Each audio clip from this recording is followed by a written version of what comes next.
ഏവരെയും വിശുദ്ധ വേദപുസ്തക പദപരിചയത്തിലേക്ക് സ്വാഗതം ചെയ്യുന്നു.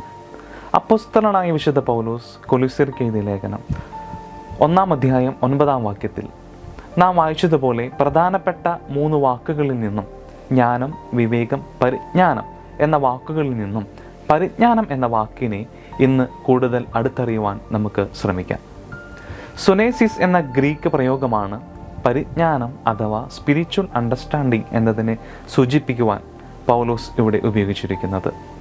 പുതിയ നിയമത്തിൽ സുനേസിസ് എന്ന പദം കാര്യങ്ങളെ, പ്രത്യേകിച്ച് ആത്മീയ സത്യങ്ങളെ ഗ്രഹിക്കാനും വിവേചിച്ചറിയുവാനും ഉൾക്കാഴ്ച നേടാനുമുള്ള കഴിവിനെയാണ് സൂചിപ്പിക്കുന്നത് എന്ന് നാം തിരിച്ചറിയണം. ഇത് കേവലം അറിവിനപ്പുറം പ്രായോഗിക സാഹചര്യങ്ങളിൽ ജ്ഞാനം പ്രയോഗിക്കാനുള്ള കഴിവിനെ ഉൾക്കൊള്ളുന്ന ആഴമേറിയതും ചിന്തനീയവുമായ ഒരു ധാരണയെ സൂചിപ്പിക്കുന്നു എന്ന് നാം മനസ്സിലാക്കണം. ഈ പദം പലപ്പോഴും ആത്മീയ പക്വതയുമായും ദൈവത്തിന് പ്രസാദകരമായ ജീവിതം നയിക്കുന്നതിന് ആവശ്യമായ വിവേചനവുമായും ബന്ധപ്പെട്ടിരിക്കുന്നു.